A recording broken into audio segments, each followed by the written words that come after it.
पहले आप इन साहब का ये बयान सुनिए। अच्छा इमाम साहब एक बात बताओ, सच सच्ची बताना, इमामत कोई प्रोफेशन है इस्लाम के अंदर?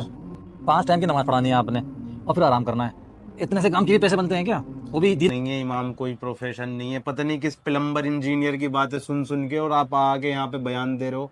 अब आप इन्हीं साहब का ये दूसरा बयान सुनिए। कुरान और हदीस की किताबें होने के बावजूद जो हमारे उलेमा लोग जो मस्जिदों के अंदर बुजुर्गों के और इमामों के किस्से कहानियां किस्से से पढ़ाते हैं, क्या वो ये नहीं जानते कि कुरान ही हमारी बख्शिश का आखिरी रास्ता है और फजाइल और मसाइल सब उसमें मौजूद हैं? अबे ठेकेदार तो हम नहीं बना रखा है उन्हें। ये क्या प्रोफेशन है बिला वजह का? अबे भाई हमें खुद इस लायक होना चाहिए कि हम नमाज पढ़ा सकें। हमें खुद इस लायक होना चाहिए कि हमें जनाजे की नमाज भी आए।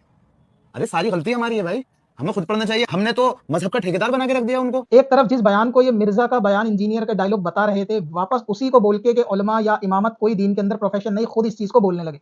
यानी जहां से जिस लेवल पे व्यू आ सके, व्यू आने चाहिए, इसके फॉलोअर से आए या उसके फॉलोअर से आए।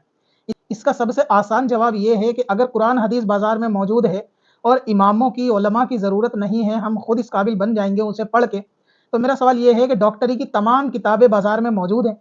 जब आपको बीमारी होती है तो डॉक्टर के ही पास क्यों जाते हो दवा लेने? बाजार से बीमारी की किताब लाके, एमबीबीएस की किताबें हैं, उसको पढ़ के खुद डॉक्टर क्यों नहीं बन जाते? बाकी इनकी पूरी वीडियो देखने के लिए आप यूट्यूब के ऊपर टाइप करें सिकंदर वारसी अबाउट उलमा, उसके अंदर आपको पूरी एक्सप्लेनेशन मिलेगी।